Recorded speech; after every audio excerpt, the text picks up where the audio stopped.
Welcome, everyone, to The Mindful Marketer, episode 81. Stand Out, Smart Recruiting Strategies in an AI-Powered World. You know, the Wall Street Journal just reported that nearly 85% of the people they surveyed in the United States are thinking about changing jobs this year. 85%. That's up 18 points over 2023. So you wonder why this episode came to mind today and why we put this together with sponsorship from CoStar. Because whether you're going for a promotion in your current job or whether you are on the job hunt, the searches are more competitive than ever. And now we have another applicant known as AI. So we need to stand out. We need to be more articulate and more connected than we've ever been. And so how you message yourself and how you network is going to help you get that interview. You are not going to have to rely on an assembly line of AI-generated cover letters.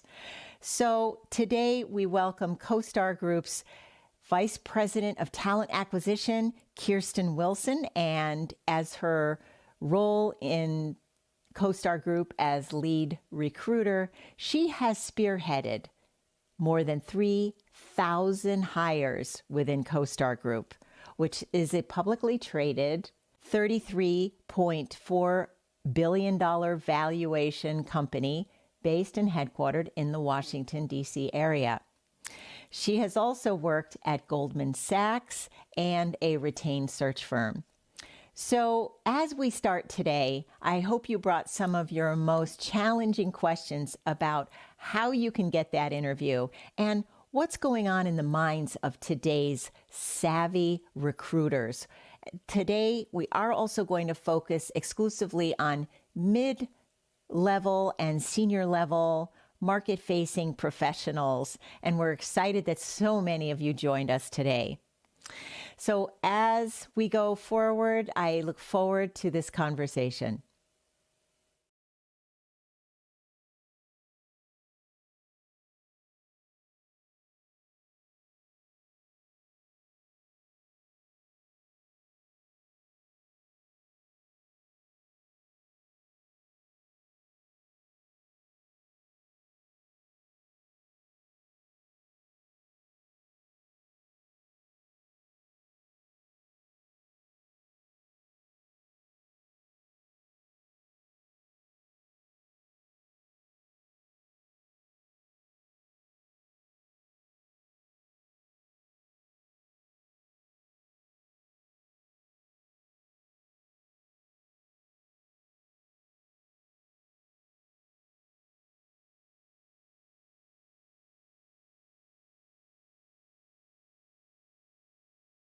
Recruiting business, and what do you get excited about when you think about it? You know, I think I might have mentioned this to you the first time we met, but I think like a lot of people, I kind of fell into recruiting. And that's kind of a common phrase that you hear from recruiters. For me, I fell into it because I went to New York. I wanted to, being from a small town in Virginia, I wanted to go somewhere big. I was tired of small town, and I just, big was sort of the theme that I was looking for. I also had some family members who worked on Wall Street, which I thought was super exciting, and was really interested in the fast-paced nature of it. And I stumbled upon Lehman Brothers, and I joined them in what at the time was their campus recruiting program. So I was hiring MBAs for the capital markets businesses, so for the equities and fixed income trading floors and for private wealth. And initially when I went in, I thought, you know, after a year doing this, I'm going to apply to go into the analyst program on the trading floor. But it was very apparent to me very quickly that while I was really good at selling these opportunities on the trading floor to MBA students, what I would probably not be so good at is my math skills. So if you were an investor calling the equities trading desk to want to know whether you should buy Apple or what the pricing on that might be for a big block trade, I would not be the one that you'd want on the other end of the line. But I was able to kind of parlay that interest, though, in the markets and that business into a career as a recruiter. And then obviously, I've had a lot of really great mentors along the way who've been phenomenally helpful. And then, of course, at Goldman, got to do a whole bunch of different things, all within the recruiting world, but really, was able to expand my horizon and skill set there. So, well, you still get to build your skills every day here at CoStar Group. I mean, let's do a little comparison. So January was a banner year, according to the Bureau of Labor Statistics. They said they added 350,000 jobs here in the USA. And many of the people here today are USA based. And then that's a huge jump. That's a 90,000 person jump over last December. How is that tracking with the pace of hiring here at CoStar Group? We are always looking for good, strong talent. But because, and I say this to folks internally and to recruiters actually on our team a lot, is that because we're not a small company, but we're not a huge global conglomerate like a Citigroup or an IBM. So we're small. We're about 6,000 people. So you really we're a size where you can really touch everybody, but every hire matters and every hire counts. And so everybody that we bring in the door is contributing something to the bottom line, whether it's delivering new products, driving more traffic to our websites, or outselling our products. And so we're really always on the hunt for good talent. But I see that, at the start of the year is obviously the big push because you want to get people in as fast as you can. So this is always a crazy time for us, which also makes it a lot of fun too, obviously. And what you all don't know here, we've got a lot of people in the chat right now, is that CoStar Group is sending a bastion of people to Las Vegas right now for, yes, the Taylor Bowl, or was it the Swifty Bowl? I'm not sure. So a lot of your talent is going to be out there and talking with and meeting with clients and doing a lot of walking. It sounds like it is the walking. There will be no Ubers operating near the Super Bowl. We like to think of it as it's going to be the homes.com bowl. So, yes. So, spoiler alert, from what I heard from Matt, you have 4 ad slots. Correct. We're going to see CoStar Group 4 times during the Super Bowl. Correct. So that in itself could be a great talent magnet for you. Yes, we are hopeful, and I'm looking forward to measuring the organic application growth starting on Monday, because I think it's going to give us a nice big bump, which will always be helpful. We call that newsjacking, all you marketing professionals. Yeah. I mean, anyway, let's talk about something else that was fascinating to me. We had some great conversations before the show.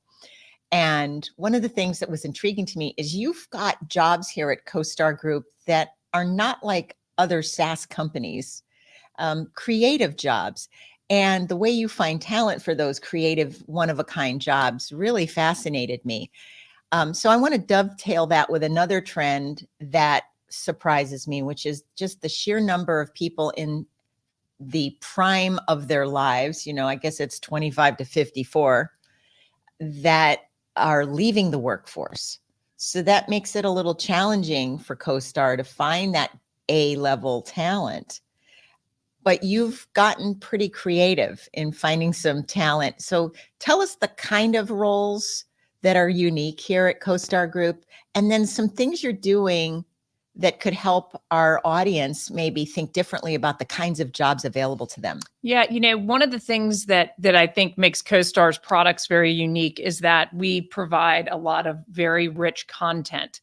So we're not just pulling stale photography or sort of or stock photography to pull into our marketplaces. You were right the first time. Stale stock photos on websites. So we do. So we are actually, I believe this is correct. This is what we have always used this marketing line and pitch with folks. But we are actually the world's largest private enterprise in terms, or the largest private enterprise that employs architectural photographers. So we have about 400 architectural photographers. And within that architectural photography group, we are also the largest employer outside of the US government of drone operators, because our photographers go out, they capture imagery of buildings, of neighborhoods, of parks and schools, and all of that rich imagery, video, and video footage is used on apartments.com, LoopNet, 10X, and now homes.com as well. And so that's always been a hallmark and differentiator for us as a company. How you go about finding those folks is very different than, say, if I was going out to try to find a director of sales for the New York City region, right? So we have to get a lot more creative. And the way we do that, we certainly leverage digital tools. And so we get, we're not just going on LinkedIn to find those photographers. So we will actually go and we will hunt down their portfolios, and then we will pick the best portfolios within a particular region. And then we can go to those people directly. Right. And that's sort of indicative. If I think when any company is probably trying to hire a UX or UI designer, right, you would ask them for their portfolio. But in this instance, we're able to go find the portfolio and then target the individual. Right. So it's that makes it's a lot of fun. I mean, to me, the thing I really loved as a recruiter was sort of the forensic search process, the hunt. And I think we get to do that for a lot of our positions here because they're very unique. I mean, last year we stood up a writing organization, that 150 plus person organization that literally pulled together writing vignettes of 20,000 neighborhoods worldwide that you can now go to homes.com and you can read that content on there. You know, writers are not necessarily, a lot of them are freelancers. A lot of them work from home, and we wanted to create a unique environment where we brought people on site in Richmond, Virginia. And again, we kind of deployed a similar tactic to what we did with the photographers, which is we'd go and we'd find your article and we'd read it and say, wow, Lisa's like, this sounds like the same kind of tone and creativity that we're looking for. And then we would go and contact those people directly. But we also hosted, it's interesting with writers, you can get a group of writers in a room together. They like to network together. They don't look at it as competitive as if we're both here at this cocktail reception, are you going to get the job or am I going to get the job? So you can pull them together. And we did a lot of networking events like that also allowed us to showcase to them visually what we were trying to do, which I think, helped drive home the vision and the mission. So what's the size of that team now in Richmond? They are about 180 today. I believe that's the right number. And then on top of that, we have writers and videographers who work together, and then they work with the photographers as well. So they really work in these sort of, it's an unstructured team of three, I would say, and they work together to capture the written word of a neighborhood. Then the photographers will go out and shoot it, and then the video editors will edit it, and we will put it to music, and we do voiceover as well. So I mean, we really have like our own little media company embedded within the organization to provide the content that we think really differentiates a lot of our marketplaces. That's pretty exciting. And I just love hearing that, because so many of the people who registered today for the session have some deep knowledge of content strategy and are writers as well. I want to remind everybody too, we are taking your questions in the comments, so don't hold back, people. And we have some great comments here and thank yous from Harvard. And Harvard, we're glad you made it today. And Thomas is with us and is sending you, Thomas Short, saying hello. I want to also jump to grabbing your attention, given the staggering numbers of people you've hired, over 3,000 just in the couple of years that you've been, just in the last couple of years. Talk to us about some ways people have been creative and effective at getting your attention. It's interesting. It's interesting. I've seen a little bit of everything over the years, obviously, as you can imagine. But I think, look, I actually think keeping it simple is sometimes one of the best ways to go. And I say that because with resumes, you hear the old adage that people only spend 7 seconds looking at a resume. I think it's longer than that.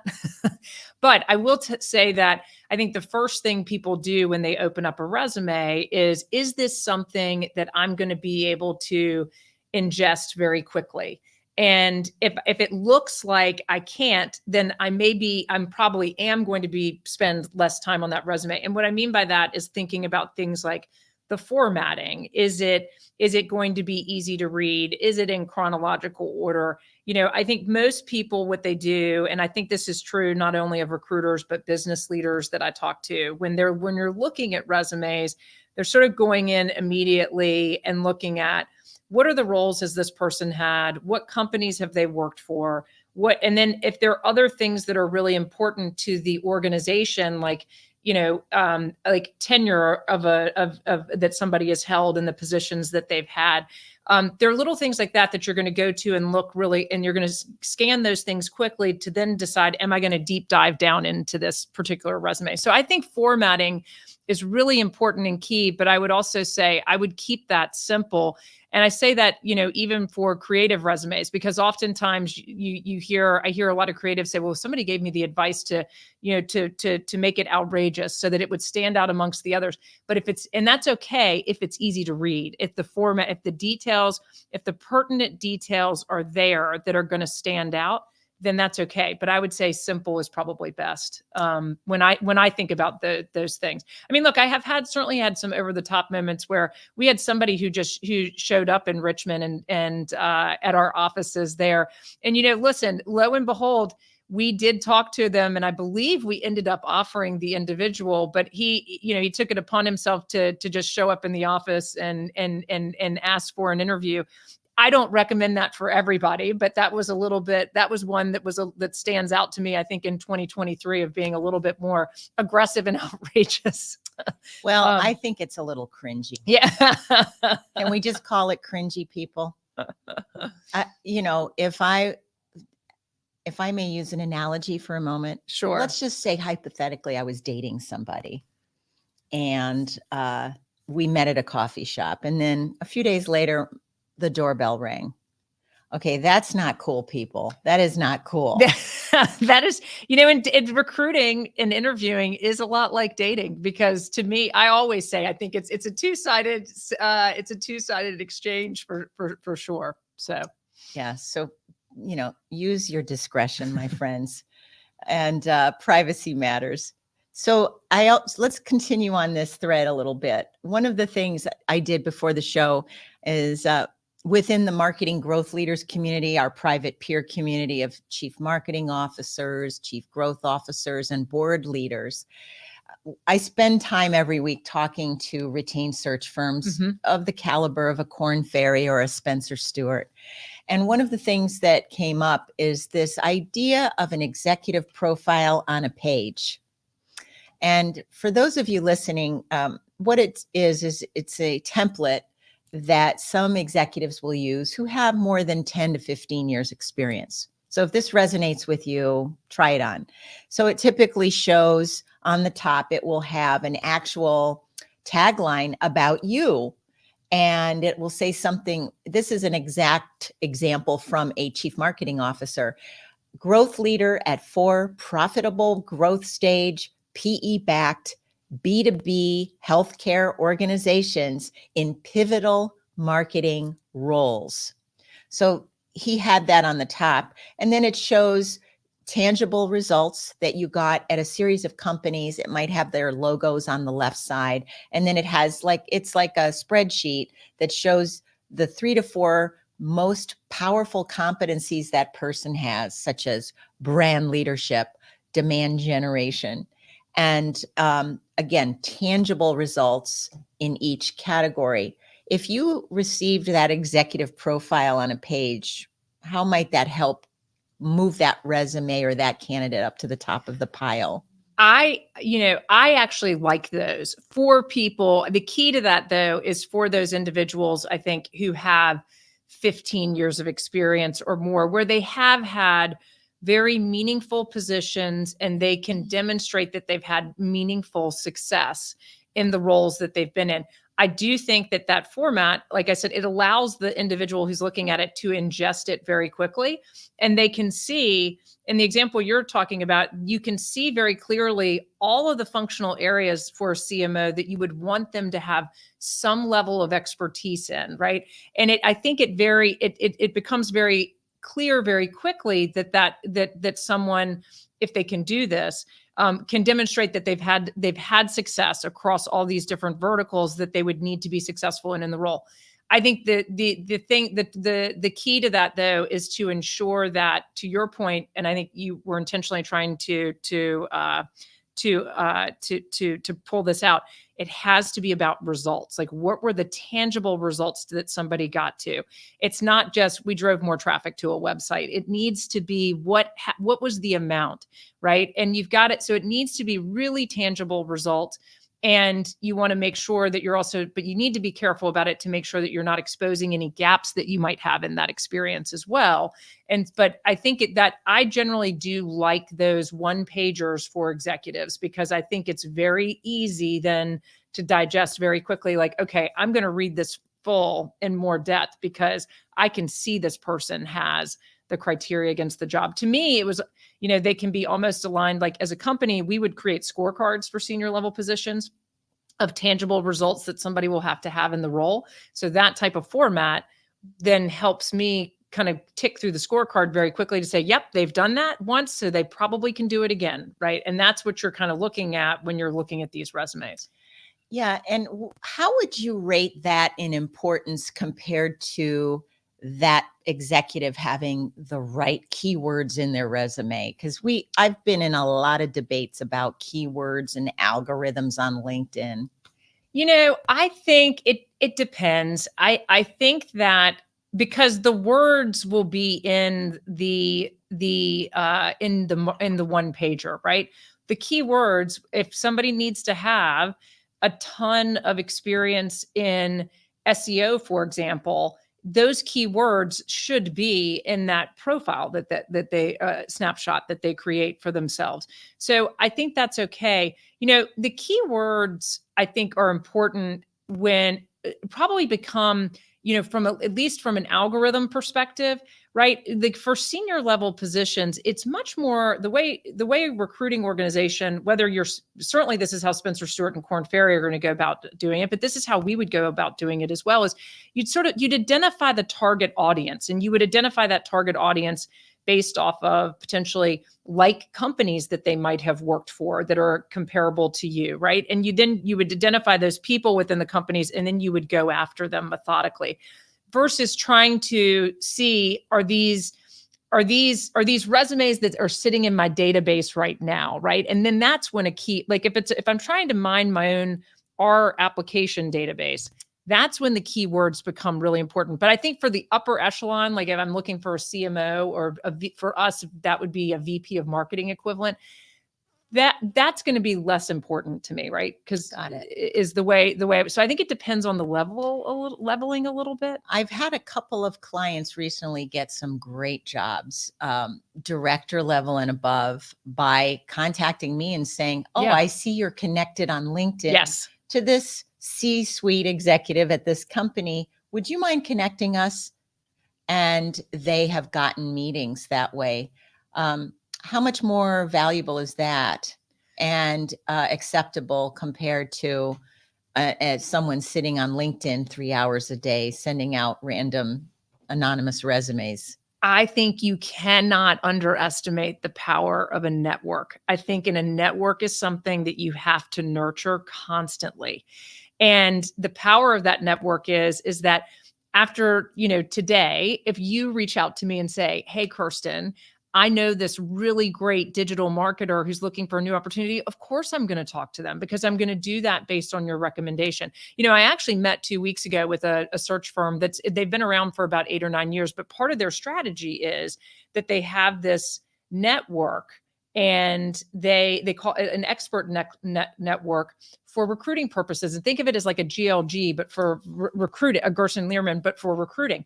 And so what they do is they will actually identify and say, you know what, we know Lisa. We see Lisa's connected with John, and we want to talk to John. It would be better for Lisa to make that introduction to us, for us to John, because then John's more likely to talk to us than us trying to reach John directly when we don't have a connection.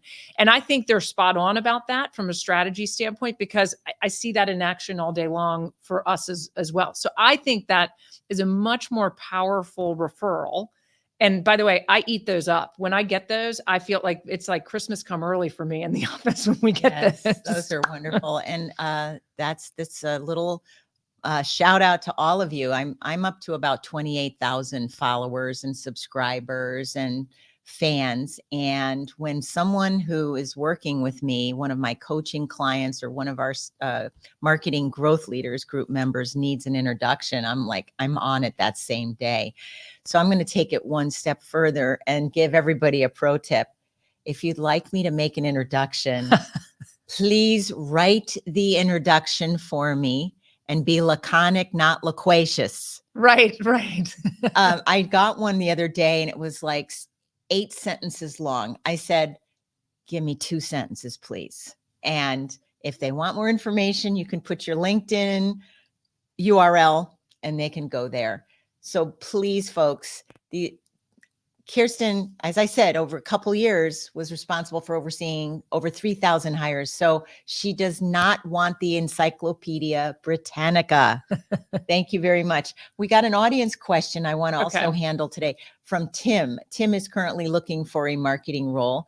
And he asked, should I be using AI tools so that I can send out in a given day between 500 and 1,000 resumes and, just reach more people? What are your thoughts? I think that, I think you certainly can use AI tools. I think I think you just have to be really thoughtful around how you're using them. Right.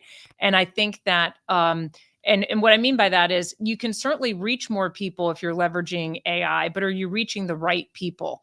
And are you personalizing the, kind of going back to what we were talking about with the connections, are you personalizing the messaging to those companies or to those individuals? Because I will tell you, the one thing that will make me stop dead in my tracks on an application is when, and this happens more frequently than people think, is when you get a letter that's not addressed to me, but it is meant for me, but not necessarily addressed to me. So they've clearly not done, they were clearly trying to set, they've just cut and pasted something from somewhere else, or a cover letter that says, I'm really excited to, work for CoreLogic, but we're CoStar, right? And so you do, I think, have to make sure with AI that if you are using something like that to help you send out, to get more applications out there, I think you just need to understand, where is it really going, and making sure that the message to those people or to that company is the right message that you want to send to them. Sometimes I think that, I could say less is more, but I think, in today's world, I do think that you have to, if you're on the job hunt today, despite the stuff that you see about the open new jobs in January, those reports, it's still tough out there. It's still very competitive. So I think you want to strike the right balance between getting your name out there and getting in front of a lot of people. But I'll tell you what, I would spend more time during the day trying to find people to network with who can get me into the companies that I want to get into than probably trying to hit, that many companies in one day. But that's just me, because I think that it's a faster way to get your resume picked up and looked at by someone. Yeah. Great time for anyone searching for a role right now. When did you last pull out your calendar and strategically say, all right, I'm blocking out X number of days a week to go meet with people. Okay, I'm going to take off my yoga pants. I'm going to put on adult clothing, and I'm going to go actually meet someone for a cup of tea and talk to them and practice my value proposition, ask for feedback, and I will have looked at their LinkedIn profile to see who their connections are and ask if they would be willing to help me out. And so this is the other thing that I ask people. Don't ask me, do you know this person? Can you make an introduction? Say, I would love, do you know this person? Would you be willing to make an introduction? And here is what I'd love you to say if you're open to it. And give me an out if I can't help you. Yeah. A lot of people that I'm connected to, I don't know them. I don't know them because there are 28,000 of them. So don't assume that I'm connected enough to be helpful. I think you have to deploy multiple tactics, right? But I agree with you on the get out of our yoga pants and go meet with folks in person. And if not for anything, you will walk away. Even if you go and you spend 45 minutes with someone, they might not be able to connect you to the person that you want to speak to at a particular company. Perhaps that ends up being the case. Perhaps they can, but they will know someone else that you should be talking to. And I find that most people are very willing to help people out. But to your point, I think you have to also be realistic about what can they do, and giving them the opportunity to kind of say, I can do this for you. I probably can't do that, to do this other thing, and respect that, right? You have to kind of respect some of those boundaries. But in general, people do like to help people. When I was at Marlin Hawk between Goldman Sachs and CoStar, I did a bunch of searches in marketing. I loved talking to marketers because I think marketers are some of the most generous people with their time. They're also some of the most friendly folks to talk to. They love talking about the work that they do. They're super passionate about it. And so I find in this space in particular, I would think that, from a networking perspective, we're not talking about quant modelers, right? But I think, so I think that would be a different conversation. A data scientist. Yeah, a data scientist. But Yes. I think we're talking about marketers who really do enjoy helping people and helping people in their field. That, I think you'd be hard pressed to not be able to find someone that you could network with in that regard who can help you out. Yes. And there's something called thank you notes. Thank you, Jimmy Fallon, for bringing back the thank you note. Please go spend $40, get a nice personalized set of thank you notes embossed, and send people thank you notes. Again, it's the escape from the yoga pants of loneliness that we're talking about here today and we talked offline about how we're all emerging from this post-pandemic PTSD, where we got used to Zoom cameras and sloppy offices, sloppy studios. It is time to emerge from the cocoon and get out and see people, write thank you notes, and just make those kinds of connections. As we look at the year ahead, are there any search or recruiting strategies that CoStar that you're not using anymore that people may just ratchet it down? Not in particular. I mean, I think, we tend to do, when we do hire, we tend to do it in high volume. And we have to thread the needle on getting high volume with quality, which sometimes those two things, doing that in a condensed period of time, sometimes those things are at odds with each other, right? So, we tend to try a lot of different things. I mean, we like to do, we're very much an in-person type of culture for when it comes to interviewing, which I think definitely makes us stand out versus, other companies that our candidates are actually interviewing with. Video interviews with no humans involved. Yeah. Yes, I've seen those. Yes. So we tend to be more in person in our approach to interviewing, but we are definitely going to be doing more, I think, event-oriented types of recruiting events this year.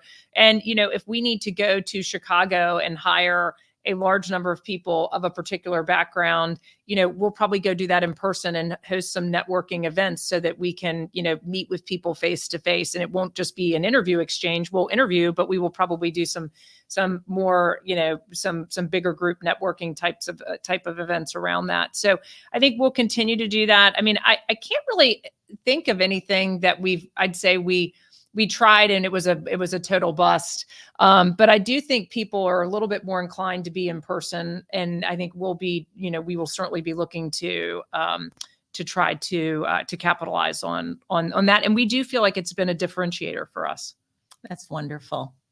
What are you most excited about for 2024 in your role?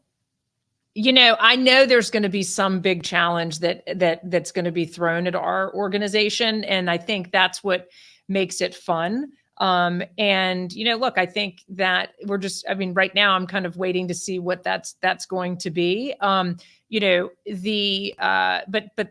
that's always, like I said, that's what keeps it interesting. I think it also means no year is the same. From a recruiting perspective. So that keeps me interested and engaged for sure. But, the people I get to do it with are probably, our greatest asset. And I'm talking about the people I have to partner with on the business side of things as to everyone in the recruiting organization and broader HR organization here. It's a really a partnership and a team effort. And, it makes it a lot of fun. And it, of course it's work.